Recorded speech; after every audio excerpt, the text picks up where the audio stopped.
to the Dream Journal. From the studios of KFQD in Santa Cruz, the Dream Journal is a weekly show where we explore the power of nighttime dreams through conversations with dream experts and with listeners like you.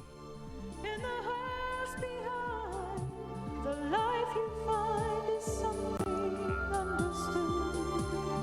A dream can be meaningful even if you don't know what it means. Time is keenly found. We are not alone. Water over stone, even if you're by yourself. Even if you're by yourself.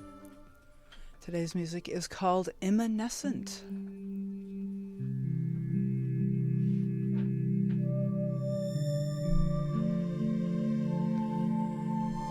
Founder of the Radical Resistance Institute, our guest today is Victor Lee Lewis. He brings a unique, socially progressive vision to the work of personal growth, personal empowerment, and emotional health. An early advocate of Jeremey Taylor, he is also profoundly influenced by his dreams. I am your host, Catherine Bell of Experiential Dreamwork, and welcome to the Dream Journal. I want to just dip into a dream of mine that I had this week. I am at the top of a rock, kind of a cavern, inside a cave, looking down at a body of water. And there's a little light coming in. Apparently the water connects to the ocean, and I want to go down there and go swimming. But it's just too steep. I'm too high above it, and I'm afraid. And so I go back and I find there'll be another way. But there's just that moment of looking down into the cavern of my soul, perhaps. So there's something about that that feels evocative. And so I'm staying with that moment. Okay, so I'd like to welcome Victor Lee Lewis. Hi there, Catherine. Hey, so good to have you on the air here. I've been wanting to get you on for a while, and here you are. So why don't you introduce yourself? Well, my name is Victor, and I am indeed a lover of dreams. Mm-hmm. I did not know that I was a lover of dreams until I was in my early 20s, although my life has been substantially governed by dreams for as long as I can remember. I would say during the formative years of my character development, I had 3 or 4 interlocked and recurring nightmares that I lived with almost every day for perhaps 2.5 years. Oh, wow. And it's only been in the last year and a half that I've been able to unpack those experiences, not merely as a reflection of childhood adversity and an emotional snapshot of my psyche at the time, but as a gift and as something informative about my character and mission up to this point. But I would add that probably the biggest deliberately chosen transition in my life came as a direct result of a dream. So many years ago, I don't remember when it was exactly, that the feature film Gandhi came out. Yes. Very moving for me. I fell deeply in love with the spirit of satyagraha and scientific nonviolence, and it's been a part of my life both before and after seeing the movie. But seeing the movie kindled in me a desire to make my life count, no matter how long or short it was. And I wasn't sure what was going to help me make that mark. And 2 things changed that for me. One is I received a dream. Mm-hmm. And in the dream, I experienced many strange landscapes. It may have been a result of a fever that I was actually having during some kind of seasonal cold, but I was also in a crisis of meaning at the same time. Mm-hmm. But it could have also been the herbs that one of my friends put into a tea for me that actually gave me arguably a transpersonal or visionary experience of some sort. But in any case, I woke up from the dream whose content I'll not go into because it would take too long. And the immediate thought was, I must change my life. And the meaning of the dream, the action item in consequence of the dream was change your life dramatically and soon. Wow. A day or two later, I got a newsprint magazine in the mail from an organization in St. Mary's, Kentucky, called the Living Love Center or something like that. And it was a rural community run by a spiritual teacher by the name of Ken Kai's, also author of the Handbook to Higher Consciousness and a book on nuclear war and nuclear peace called The 100th Monkey. It included many details from Helen Caldicott's Nuclear Madness book, which was, and documentary, which were key issues in my early adulthood, because in my early 20s, I wasn't a child of I was a child of the Cold War, but not of the Cuban Missile Crisis. I was alive, but not particularly reflective at that point in my life. But I reached that point with the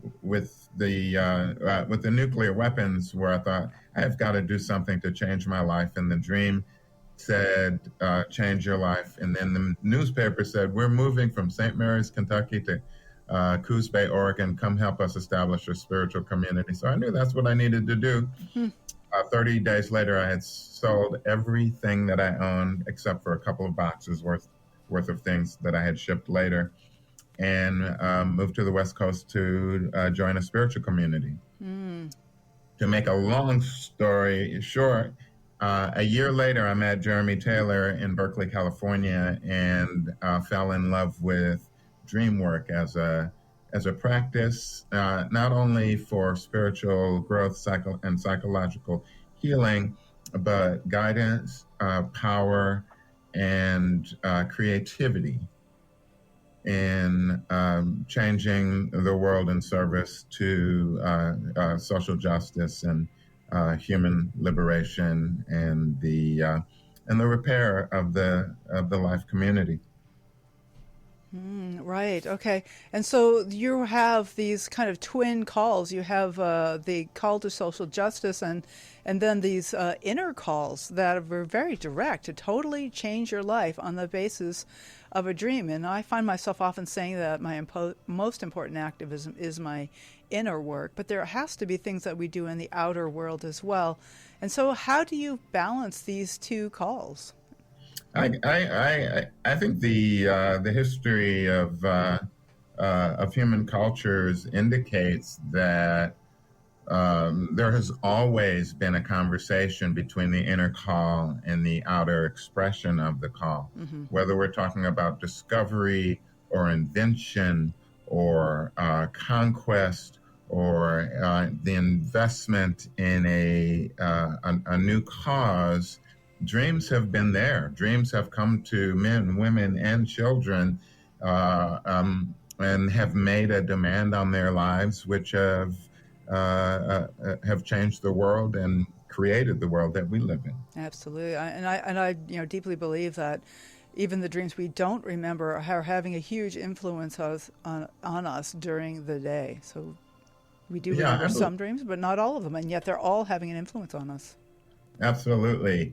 I have a sense that through the dreams, and it's through 7 years of mentorship with the late, great St. Jeremey Taylor, who I met in 1983 and worked closely with till 1990, before launching my own wings and changing direction somewhat. But his teaching and legacy have been with me ever since. Well, I'm glad that you come back to Jeremey Taylor, because my understanding is that he even developed his method of doing dream work in groups based on a community that he was involved with where he was trying to bring people together, people of different races in particular, who were people who did different, politics, people who didn't see eye to eye, and that he found that the dream work was one way of bringing them together.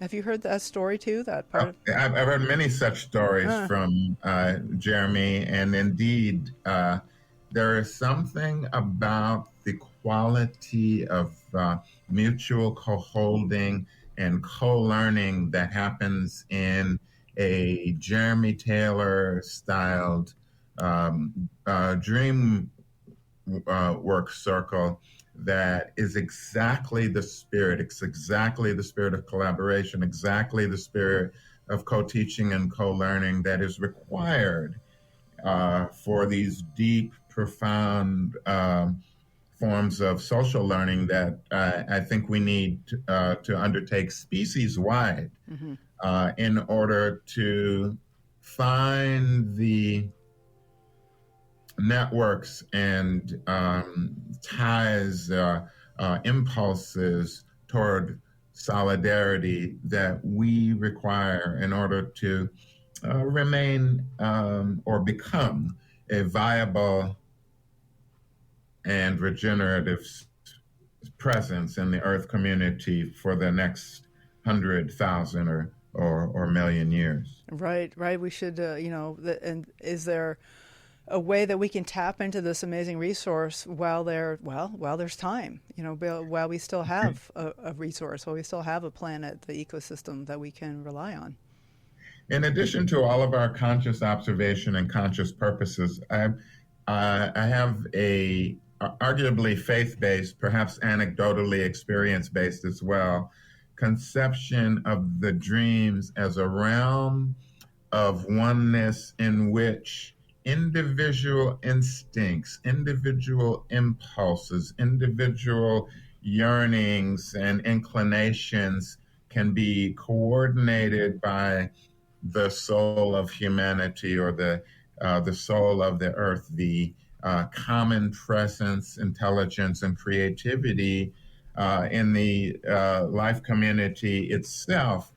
I'm inclined to believe that it reaches us and nudges us in and through the dream world, so that we are inclined to take this route, inclined to stop at this coffee house because perhaps someone else has been inclined by their own dream-driven impulses to meet at that coffee house, so that we could invent together the solution to the world's problems, or have an archetypally soulmate driven love affair, or any such things. But the metaphor that I use that makes the most sense to me is that of each individual human person, especially the change agents, especially those of us who have given our voices, our hands, our hearts, our souls over to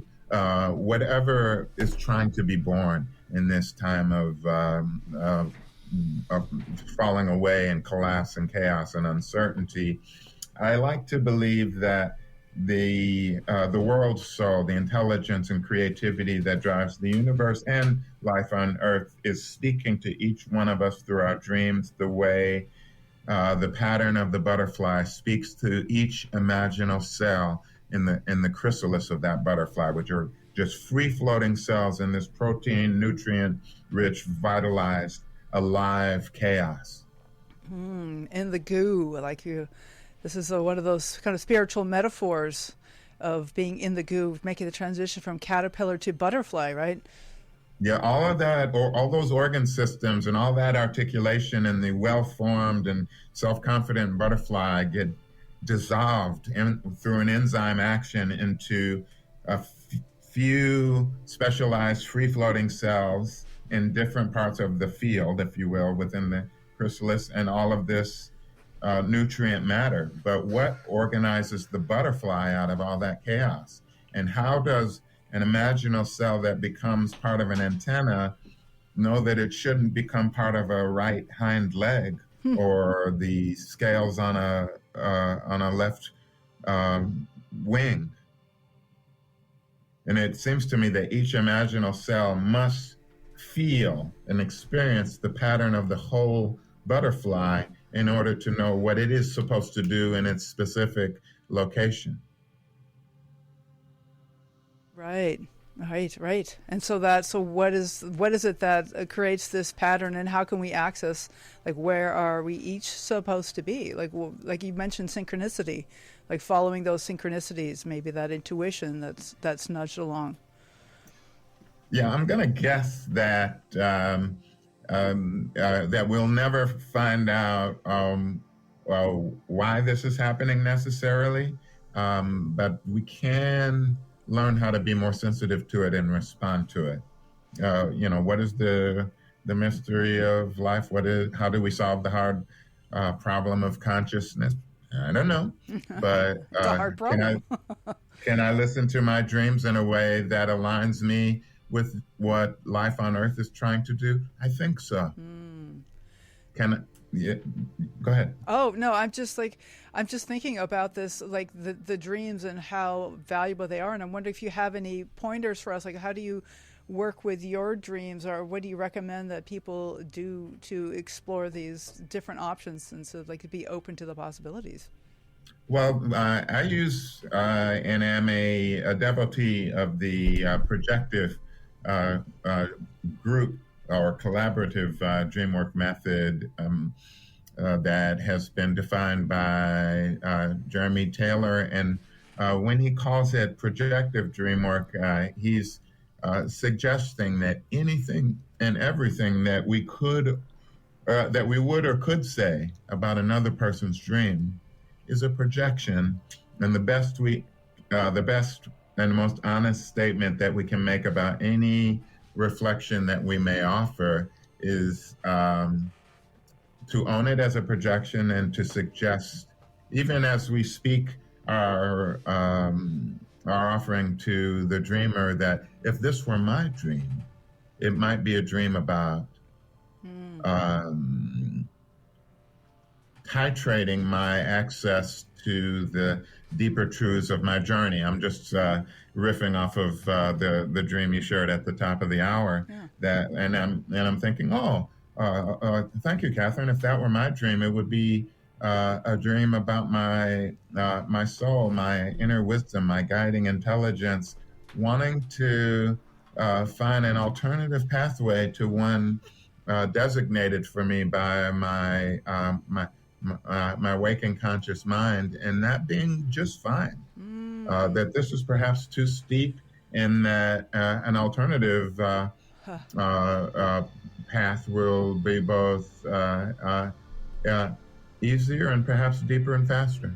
Victor, thank you. I just felt something really inside me really relaxed, because I hadn't really been conscious of this, but I had a little shame about the dream. Like maybe I should jump off the cliff. I should jump into the water. So thank you to give me that permission, really, to find another path, and that's okay, and that fear that I have is valid. So thank you. I just felt my shoulders relax as you spoke, and I wanted to thank you for that. Well, I might amplify or expand that. It appears that it is part and parcel of the patriarchal Apollonian just do it culture that we live in, that of course the best thing would be to just jump off the cliff. Right. Because it's the goal that's important, not the journey and the means. And that's sort of finite game thinking, and in some ways the dream world and the game of life are much more in the infinite game flow, where the purpose is to keep the game going. I would expect and imagine that the dream world has as integral to whatever its many other functions might be, to keep the dream going, to keep the game of life going, as I believe that life is about continuing life, not about winning something. Right. Oh, good. Okay, well, so this is just a perfect example of why getting external perspectives on a dream is so valuable. And because, you're talking about keeping life going too. It's a really tender issue with with the situation of the world right now, what's happening, all these huge changes that are happening. It's like, can we keep going? Are we going to be able to keep going? It's like you and I were chatting Yes. about the future of everything. It's no less than everything. Here we're looking at the perhaps the collapse of the heroic American ego, Mm. wherein arguably, possibly, maybe what we've cherished as the bedrock of American democracy, this noble experiment, imperfect though it may be, could indeed be breaking before our very eyes. And, in the hero's journey or three-act play model, here we are, the hero is collapsing at the end of the second act, having exhausted all of their strength and creative moves, and without the inrushing of spirit or helper animals or talking spiders or some such grace, it may be over. Mm. And indeed, for I would say for the liberal hubristic ego of America is facing that collapse, is facing that defeat, whatever it is that, and I count myself as a progressive, but whatever it is that we thought we knew and were on top of and were in the course of unerring progress in relation to, that's not happening. That's not true. Well, that's a very optimistic view of what's happening, and just as those other perspectives in a projective Dreamwork group, it's valuable to consider that we are here in the goo, and yet maybe what is going to emerge will be a butterfly, something so drastically different from the caterpillar that we can't even imagine what it is. Yes, the liberal American democratic caterpillar is undergoing that enzyme action that results in, hopefully, in imaginal cells and or a rich bath of organic nutrients that can make a brand new creature. Right. Well, that still relies on those imaginal cells that we were referring to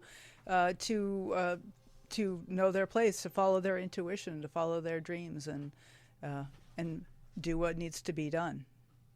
Yeah, I don't trust what we can conjure up with our conscious minds alone, even with our collaborative conscious minds. I do feel that we need the tempering influence of the dream world to tweak the noses of our egos and to help us to dial back from our hubris, because we don't know every damn thing.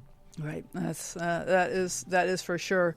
So we have several more topics, but we're not going to get to all of them before the break. But I thought I would like to bring in a little bit of an idea that one of the things we were chatting about had to do with the evolutionary effects of neurodivergence, and how there may be actual changes in the human race going on that currently are viewed as problems, but maybe there are our future. Maybe there are hope for the future. This idea of neurodivergence. Well, people with distinctly idiosyncratic or novel neurocognitive styles have always been with us. They've been mystics. They've been prophets. They've been artists of all kinds. They've been pre-scientists, inventors. So anybody from Seinfeld to Bjork to Isaac Newton, to Albert Einstein, and many, many more. Those would be folk who are on the autism spectrum, the ADHD, which often overlaps with it. I feel that I'm twice blessed with autism and ADHD. It's a mixed blessing, of course. There are some disabling features in it, but I do believe that the strengths in my neurodivergent cognitive style, and that of other people who have other gifts that I don't have, because I'm not I'm not hypernumerant. I'm roughly innumerate, vaguely innumerate. I can do basic addition and multiplication, some division, but don't really jive with much algebra, geometry, or higher math. Mm. But I'm hyperlexic, and that means I love words. I love language. I love the combinations of words. I love the history of words. I love everything about language. Right, but you're talking about this, this neurodivergence as being disabling, and certainly it is. I'm just thinking of all the boys in our school system who are being labeled as dysfunctional because of the system, and as part of that, these difficulties that people with these differences have because of the system being so, as you say, patriarchal and linear and Well, a goal lot of the goal kids. oriented. Yes. So sorry to interrupt, Yeah. but No. I feel passionate about this. A lot of kids see right through the domesticating qualities of pre-K through postdoc education, and they recognize plainly that they are being shoved into kennels for the surface of people and bodies at distance that they did not consent to being governed by. And so there are a lot of kids with ADHD, a lot of kids with our autism who will be in a school and think, this is garbage, this is prison, this is a cage, why do I have to be here? Mm-hmm. And I believe that they don't have the entire truth in that regard. I certainly didn't, but that was a true thing. Mm-hmm. And I still believe today, after having taught or trained or offered faculty and staff consultation at a couple of hundred colleges and universities, that even those institutions of so-called higher learning are mostly domesticating bodies and minds, hearts and souls, Yes. to be in service to mammon, to be in service to Moloch or some cultural beast that is in itself at odds with life. Absolutely. I think there is a great domestication going on, and has gone on for the last thousands of years, I guess, probably since the beginning of agriculture, if not before, that the human Definitely. domestication is really intense and only seems to be growing. And yet, how can we nurture these divergent parts of our community, because they may hold some key parts of those imaginal selves that are going to help us move forward? How do we help them not give up? I mean, speaking of someone with a child of my own who has difficulties in school, prefers not to do school. There's no question of intelligence, but as you say, recognizes that it's not the thing.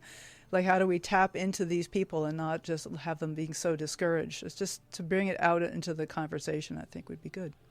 I dare say that the problem of late capitalism is its opportunism and its capacity to commodify anything, including the superpowers of the neurodivergent, which have been sucked into finance and the high tech, basically. So the Silicon Valleys of the world are siphoning these technical savants, often who lack the kinds of social cognitions that are necessary to keep communities whole, and the fabric of life intact. But they have technical skills that are able to help us do things that we shouldn't do, Mm-hmm. and no guardrails to stop us. Right. Okay, so Victor Lee Lewis, this is a fabulous conversation, social justice work, projective dream work, neurodivergence. And after, we're going to take a short break here, time to catch our breaths. And after the break, we will be talking about EFT, otherwise known as tapping, emotional freedom technique, which is something that Victor is very passionate about as well. Plus, we have a listener question already lined up. Plus, we will be opening the phones to our callers. So this is Victor Lee Lewis. And did you want to give some contact information, Victor, before we go to break? Sure. I would invite people to contact me by email on the Facebook at Victor Lee Lewis. I'm the only one in the world, so I have the Highlander syndrome. I think I may have destroyed the others. Just kidding. I'm a pacifist. And you can also reach me on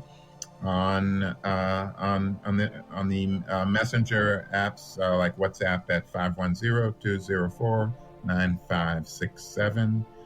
510-204-9567, which is also my phone number. Okay.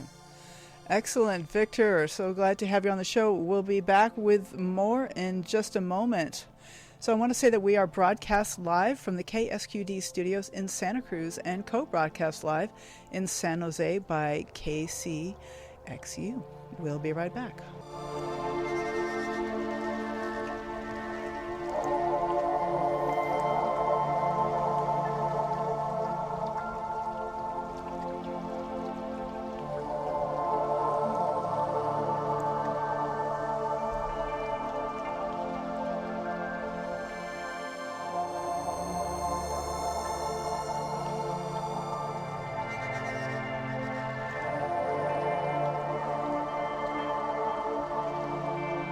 Okay, you are listening to the Dream Journal. My name is Catherine Bell.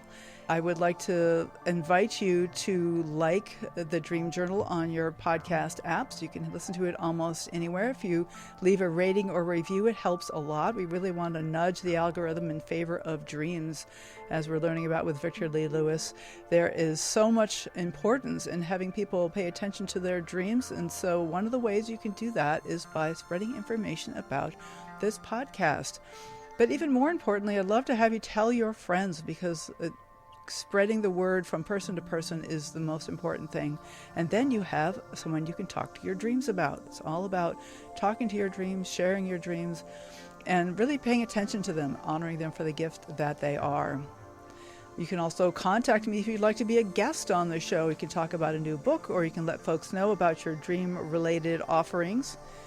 You can follow me on Facebook and Instagram, find out about upcoming shows and pod drops by following hashtag The Dream Journal and at Experiential Dreamwork. I'm on Facebook, Instagram, and now on LinkedIn. Also take a look on YouTube. I have a new video up with an interview with Lauren Schneider, which is not part of the podcast. So the only place you're going to find it is on YouTube. You can find links from Facebook and Instagram. And the reason that we're having this interview is because we're talking about fire dreams. All these incredible fires down in the LA area has been so traumatic for so many thousands of people. And we are holding a dream conference in Whittier, California, Saturday, March 1st.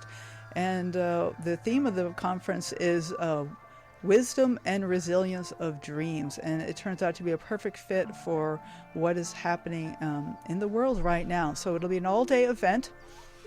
You'd like to consider joining us, we'd love to see you. It's a rare in-person workshop that I'll be offering.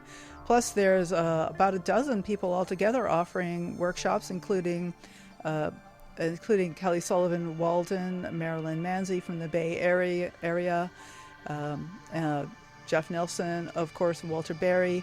And it's going to be a wonderful day, Saturday, March 1st. Consider joining us. And you can find out details and registration at asdreams.org/regionals. And next week, you can join us for a conversation with Susan Webb, who will be talking about social dreaming. Today's guest is Victor Lee Lewis, and we're talking about social resilience and dream work. And it looks like we have a caller on the line. It's Jenny from Santa Cruz.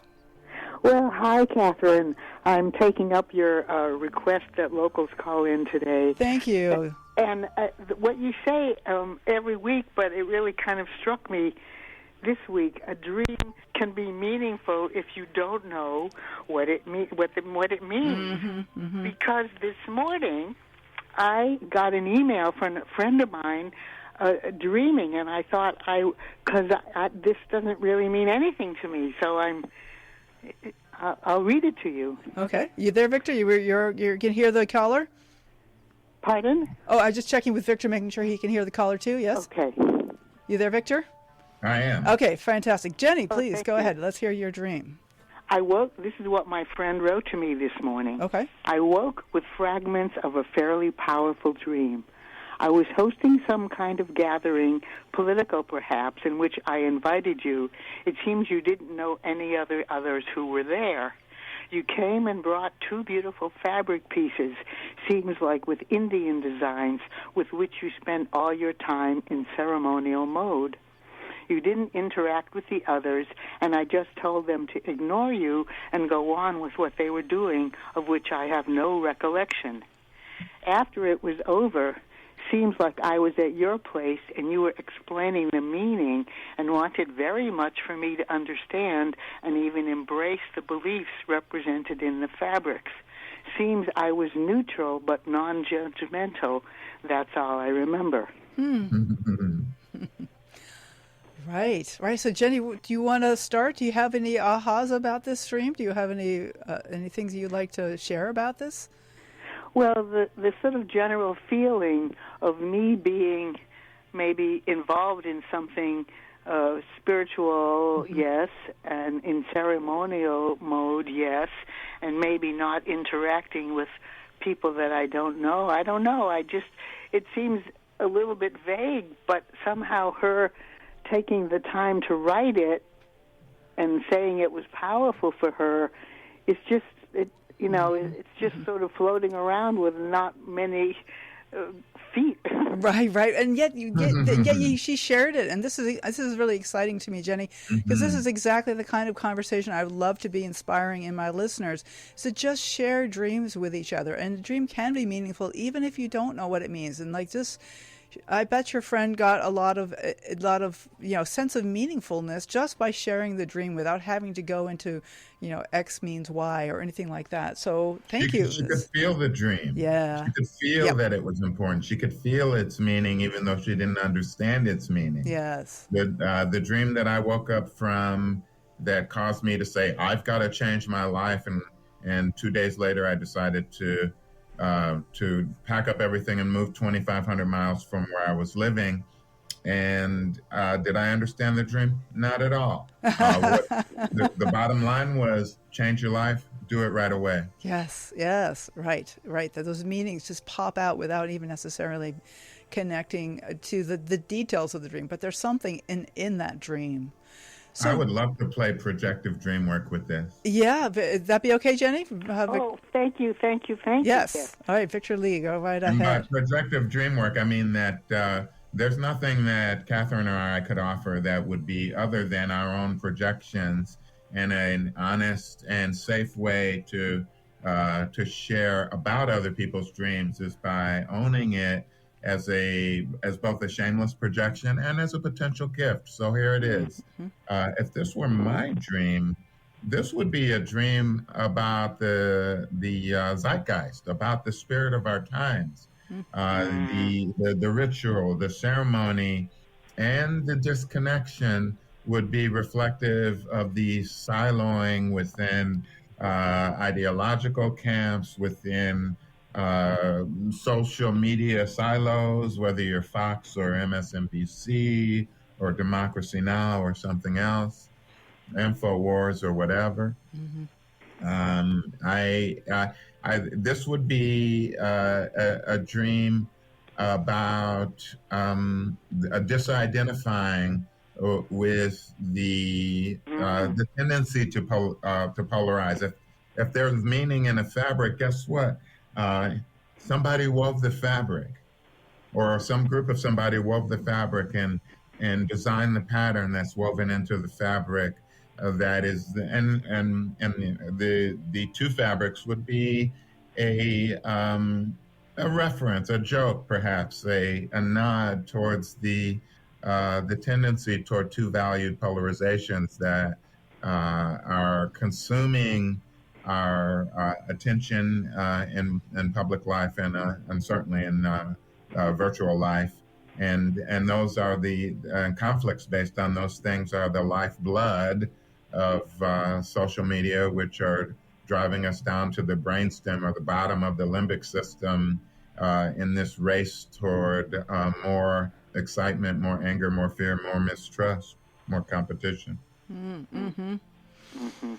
Yeah, yep, there's something. That word siloing really jumped out at me, what you're saying, Victor.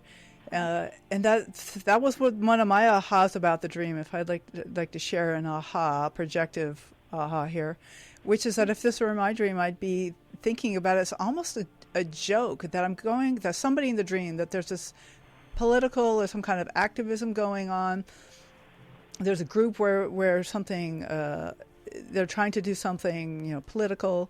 I don't remember the exact words that you used, and yet there's somebody there who is doing something ceremonial. It's becoming a spiritual, like there's something that's a ritual that's happening, and the person who's doing the ritual is being like siloed, like that word that Victor was using, being put separate from the political action that was being planned. And I think that the dream maybe points out how ridiculous it is that we separate those things out. And certainly political action is deeply spiritual, and there's a big history of talking about politics from the pulpit, even in the religious sense. So never mind the spiritual sense, where do we really act on what we believe in, and can we also bring the sacredness, the sense of spirituality to the actions that we do? Can we bring those things together? That's what this dream makes me think about. Any additional ahas for you, Jenny, as you listen to our projections and reflections? Well, in a way, as I listen to you and reread my friend's words, it is true that she's much more politically active than I am, and I'm much more focused on spirituality in the center of my life, and doing ceremonial work daily is part of who I am. And the way that she says at the end, it seems I was neutral but non-judgmental, and that really describes, in a way, how our friendship is. I don't always get the feedback that I would like, but I appreciate her.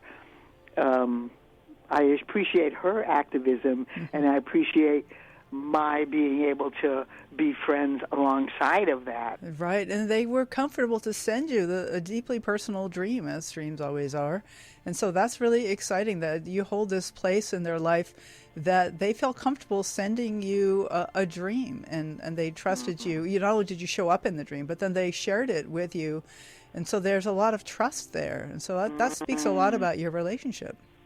Oh, this is very warming to my heart, because the words are kind of neutral, but now that we're speaking, I can feel the warmth that you're really speaking of. It's a long, many-year relationship, and I thank you for helping me feel that and go into that and feel that. Thank you. Powerful, really. Jenny. This is a great example of the power of dream sharing. So thank you. Your friend shared with you, and then you shared with us, and now we're sharing this with our listeners, and they all get the gift of this. This is a wonderful show. Thank you very much every week. Thank you, Jenny. You're a great guest. Thank you so much. Okay. You. Bye. Bye now. That was perfect. Victor Lee Lewis, that was wonderful. Thank you for your reflections there. There is something very powerful about the If It Were My Dream approach, for sure. Yeah. Any other listeners or commenters on the line? Well, I have a comment here in the studio. This is Max here in the studio with us, and he has a comment or question. Hello, Victor. Hi there, Max. Okay, so you were talking about the neuro-divergent individuals in our society earlier? Yes. Okay, what advice would you possibly have to give, or direction or whatever, to a young person, say in the 12 to 30-year-old range, who is neurodivergent, realizes it about themselves, and is either in the process of hiding or suppressing or passing off themselves as otherwise? Yeah, well, I'm what I would call a high-masking autistic person, and so much so that it is amounted to decades of self-gaslighting, that I don't think how I think, and I don't think what I think. And the last few years, especially the most recent year, has been a process of reclaiming my voice and reclaiming my first mind sensing of the world, and it's been a doorway to joy, to healing, to deep learning, self-love, self-connection.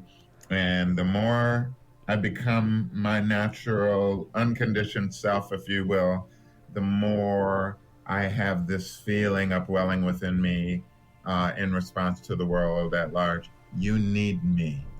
So I would invite these young people to hold as one of your mantras, probably not the only one, that who you are and how you are is needed.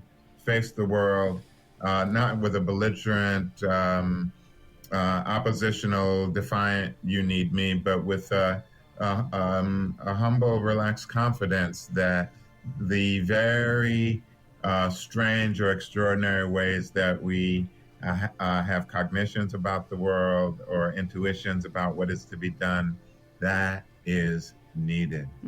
Thank you. This is a beautiful call. Excellent. Thank you, Victor Lee. So we have another caller on the phone, Ray from Santa Cruz. Good morning, Catherine. Good morning, Ray. Thanks for calling. Great, as always. And I love that last dream, and I was wondering if there was one more little thing in there that nobody else considered. Yeah. She's crossing spiritual. Go ahead and try it in the spirit of it. If this were my dream, it would be a dream about blah, blah, blah. Right. Uh-huh. Yeah, right. Well, so... If this were my dream. Let's try that. Let's say if my dream, Right. I would be thinking about that in terms of, well, it's partly a book I'm reading right now about Native nations and how the Native Americans governed themselves here through colonization, and what we have here today in our politics is a lot of trying to, say it's the Christian way in order to go out and take over other countries and all that. Right. I mean, you kind of get that from the Manifest destiny. in there now, right? Yeah, right. But maybe there's a message in here about separation of church and state. Even part of this book I just read was how the Cherokee Nation, when they formed their own constitution, when they were being pushed west of the Mississippi, and in order to stop their lands from being, more lands taken from them, they actually made it a requirement that their elected leaders of the Cherokee Nation were not religious men. They had to be neutral in that way. And I'm a spiritual guy. I'm bouncing all over the map of the way what my spirituality is. But I think that as far as politics goes, it really does need to be neutral because it has to be inclusive of everybody under that nation, or that world. So, Ray, this is a great example of how the projections can be almost opposite, and yet they're seemingly inclusive, like bringing together the politics and the spirituality, but also separating out. And these seem like kind of opposite projections, and yet I believe the dream encompasses both. And Ray, I have to say, we only have just a few minutes left on the show, and I want to get to Victor for the last minute. So, do you have a quick thing that you want to add, and then we have to move on? Yeah, I want to add a projection about this dream, which I think has general application. If this were my dream, it could be a dream about the specific nature of religious belief or political ideology, which is that there are truth claims and moral claims that are non-falsifiable in that they're subjective and indisputable based upon the demands of the religious belief or the political ideology. And that is a shadow approach to truth that I think we need to be humbly suspicious and mindful of. Yep. Thank you.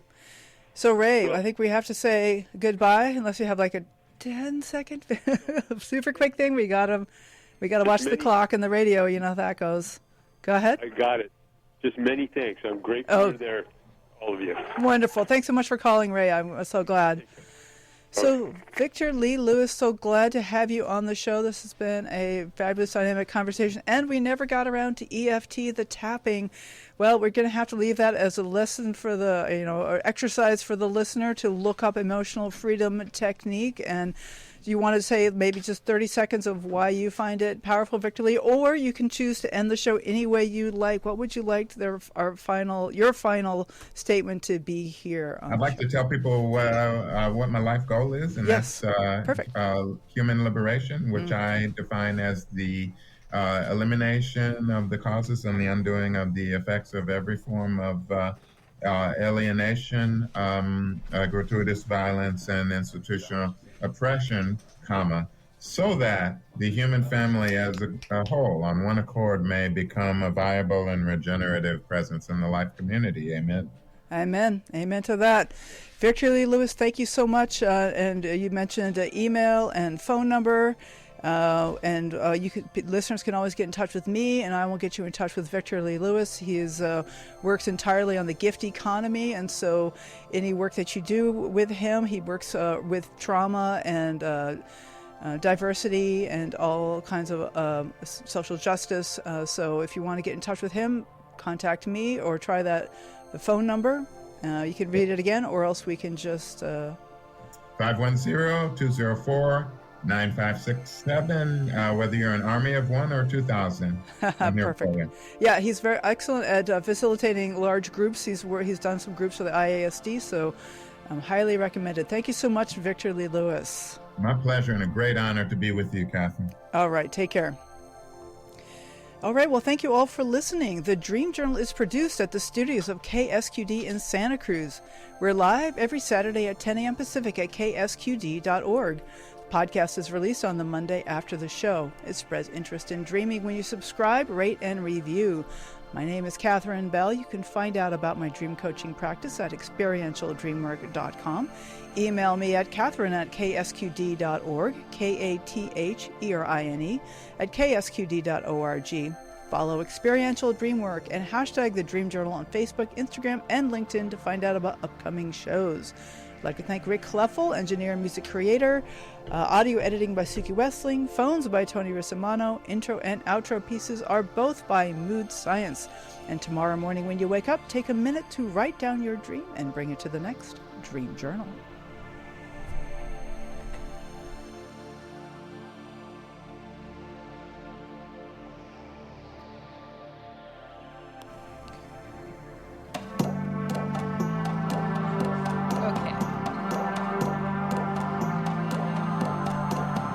Had an old thought in the old town, waking up, feeling down, was what I learned in the old school. There's no fool like an old fool. Make the most of the moments you've got. Time to spend can never be bought. Make the most of the moments you've got. Time to spend.